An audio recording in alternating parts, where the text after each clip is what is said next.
have a bunch of messages, and here's just some of them. This comes from court documents. Everything seemed to change in June of 2019. That's a month before Charles Vallow died. On the 26th of June 2019, Charles Vallow sent a text message to Adam Cox, Lori's brother, asking if he could chat. The two then had a telephone conversation. The next day, Charles sent Adam a link that talked about a, quote, translated being and about traveling to other dimensions. Charles told Adam that this was what Lori had been talking about extensively. Subsequent text messages expressed the opinion that Lori was ruining people's lives, to include Brandon Boudreaux, assumedly. Charles stated that Lori needed to be stopped before she ruined other marriages. The next day, June 28th, Adam sends Charles a text message stating that he told his mother they needed to have a family meeting to hold Lori accountable and have her explain the things that she'd been saying. Charles responded, "I will not be there. This is on her. I tried getting her help, and the entire family, except for you, put a scarlet letter on my forehead. The truth is, I put her back in Arizona so she could do her evil somewhere else. The only thing she's doing right is with JJ. He doesn't understand why his mommy left him for 72 days, but she did, and she blames it all on me. Good luck, Adam, and my prayers are with all of you. I don't think it'll work because she knows she's, quote, special." Charles then added on and on and on.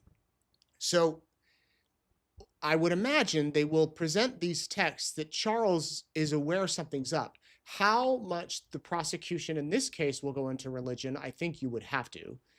The question is, how much will they get into the whole zombies and light dark scale? It will be fascinating to see. On June 29th, Charles discovered the email that Lori sent to Chad Daybell, where she presented to be Charles. Remember that email where it's like, "Hey, my name's Charles Vallow. I listened to you speak, and you're a wonderful speaker, and I heard you write, and I'm wondering if you would come to Arizona and help me write my biography." Something like that. I don't remember all the details. I have it, but I didn't pull the time to take the time to pull it up. So, and Charles confronted Lori about this, and this is what he said. Let's see. They had gone back and forth. "Then tell me why you used my name," this is to Lori from Charles, "and fictitious email to send a BS email about a book I'm having him ghostwrite for me. It's a fraud and a lie. There's no other reason for it other than to get him to Arizona and have an excuse for his wife. You did this. I had nothing to do with it, and you know it. Also, he did not stay with us in November. I will find out." Lori responds, "You're wasting your time.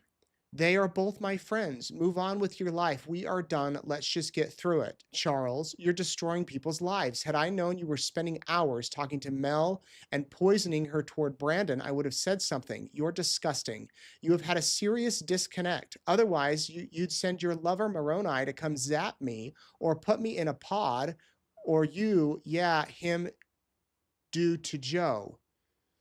Get through it. Are you going to go to court to fine, I believe?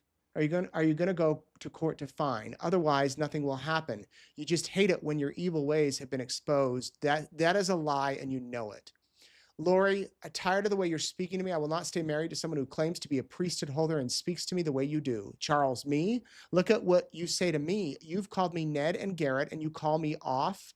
Lori, go look in the mirror. You will be stopped. That's all I'll say, and you won't see it coming. You are in need of some serious help. I do have the priesthood, but you're the one having the affair. You're out of your mind. Think about all the things you truly believe about yourself. I'm the one being brave enough and loves you enough to call you on this BS, which is all it is.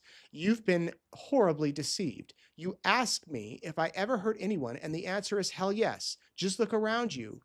You're destroying every family you touch." Whew. Lori says, "Stop texting me or I'm blocking you. I'll assume you're not coming to pick up JJ since you are off to try to get non-existent evidence against me. Have fun with that." This was end of June. Charles Vallow died in July. Next text.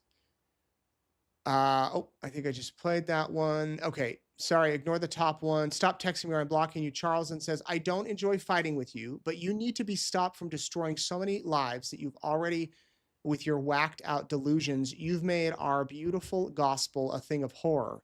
That will stop. Just take care of JJ. You get out where you belong. Till you get out where you belong, just keep me updated on how our boy is doing. That's all for now. Pick him up.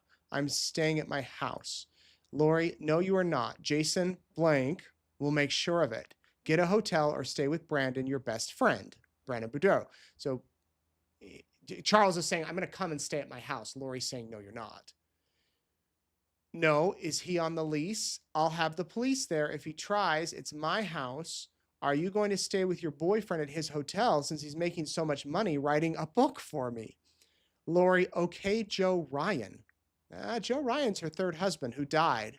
He is the police. He is retired. He is not on the lease. Even he can't do anything. I'm assuming she's talking about Jason Mao, who worked for the police department, who is, Lori is saying, I'll get him to stop you, and they go back and forth. More texts. Lori, you don't come. Stay in Houston till the divorce is done.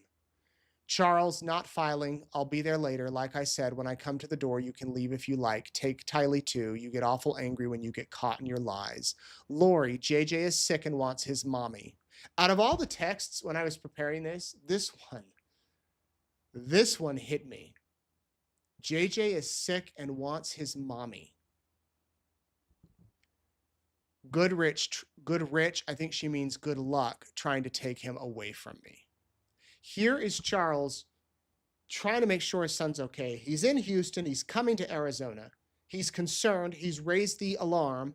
He's texting his wife, calling her out on this affair. She's denying it. She's lying. She's saying JJ can't come with you. He's sick. Charles is going home to die, to be murdered, allegedly. And these are the texts days before his death. I'm not taking him anywhere. I believe this is Charles. I'm not taking him anywhere. I hope he gets better soon. I'm staying there. I've never taken him from you. We've been good at working together since you came back from Hawaii, assumedly. As you can see, it's affected him greatly. Hopefully he'll get better soon. I don't want to escalate this any further. Let's both calm down and do what we're supposed to do. Take care of our boy. I'm sorry I upset you. I will find out the truth eventually about all your doings. I'll leave the rest to you. We need to talk about Mo Run, but not today. Let's try tomorrow and both agree to be civil. I'm not going to file for divorce. I'll leave that to you. Charles told Adam Cox that this was a great example of what was happening, and this was the first time he's told Lori about how he feels. So Charles sent all of this conversation over to Adam Cox. So Adam had an idea of the relationship between the two of them. Then the texts, according to police documents, were pretty civil from July 2nd until July 9th. What other texts were swinging back and forth between Lori and Chad and Alex at that time? Well, we know some of them. I'm not going to take the time to go through them tonight. I imagine, will come out in court. The ones where Lori's saying, you need to stay close to me, Alex, the night before Charles was shot, things like that. On July 10th, Adam flew to Arizona to try to arrange a family meeting with Lori. Adam's flight, I hope you can see that. Adam's, flight was booked by Charles. A text sent to Adam from Charles on July 9th reads as follows, quote, one moment. This is, again, so the 10th was, Charles Vallow died on the 11th. This text was sent on the 9th, 2 days before he died. Your flights are booked. You should have the emails. I'm really uneasy about how she will respond, not only to you, but to me and blank and Brandon. I'll pick up JJ and take him to school at 8 a.m. Thursday. She'll be there. Friday the same. She will be highly suspicious about recording. Let me back up. They had talked, Adam and Charles had talked about going in and recording audio, Lori, recording some sort of interaction with Lori to get some sort of recording. And they had gone back and forth about having a backup recorder. Those are also in the text. So that's why they're talking about recording. She will be highly suspicious about recording. If you can bring a second device and put your phone on the counter or turn it off, it might help. Just a brother talking to his sister. I personally feel she's gone too far. It is going to take us going to blank or she won't ever stop. She's hurting too many families. Mine is gone, Adam. I just want to save others from the same fate. I still love her more than life, but the slots we knew is gone. I fear forever. Gosh, 2 days before he died. Then, got it.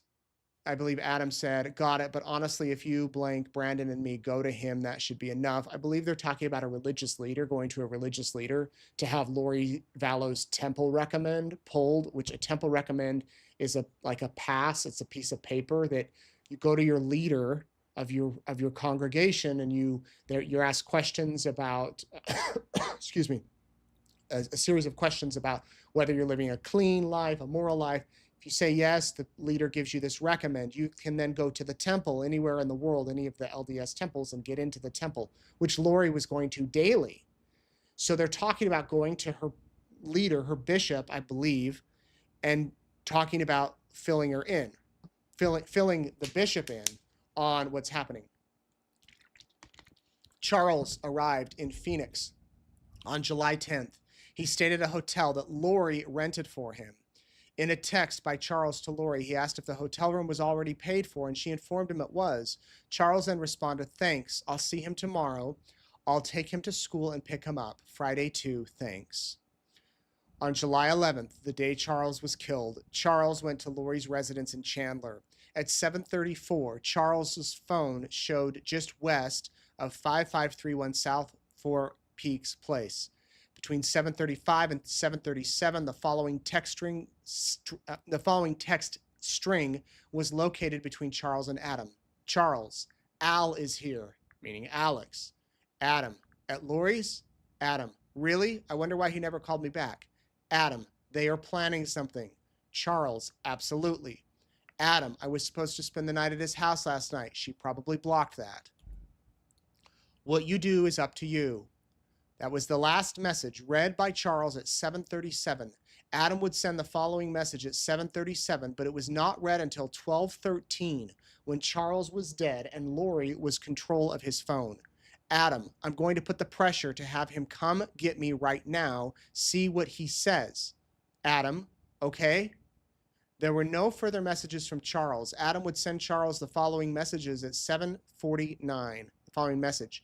Me and Blank are going to the Stake Center tonight at 8 to play basketball. Blank is always there, either playing ball or interviewing people. I will try to catch him to have a conversation with my old friend. Again, I believe he's talking about the religious leader. When you see the black squares, the names have been redacted. Police have pulled those names out for privacy.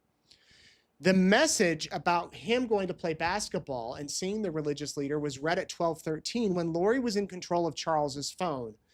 At the time the message was read. In reviewing the data, I noticed that he left his location services on, and we'll get into that in a minute. That's how they were able to track where Charles's device went the day he was shot.